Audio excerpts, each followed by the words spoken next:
పెళ్ళి అంటే మనం తప్పకుండా వాళ్ళిద్దరి మధ్య కన్జ్యూమేషన్ అంటే సెక్షువల్ కాంటాక్ట్ ఉండాలి.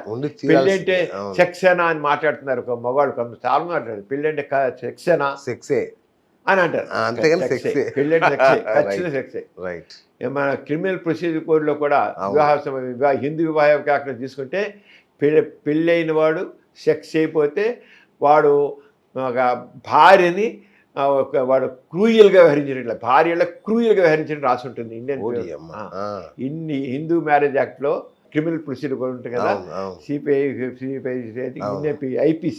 ఐపీసీ ప్రకారంగా భార్యతో సెక్స్ అయిపోతే అది క్రూయల్టీ అంటే చాలా క్రూరత్వము.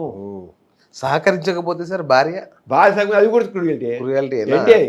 చాలా మంది పురుషులు ఇలా బాధితులుగా కరెక్ట్ భార్యాభర్తలు రెండు రకాలు. ఏదైనా సెక్స్ లో సహకరించకపోతే సెక్స్ లో పాల్గొనకపోతే అది క్రూయల్టీ కింద వస్తుంది అన్నమాట. Okay okay okay.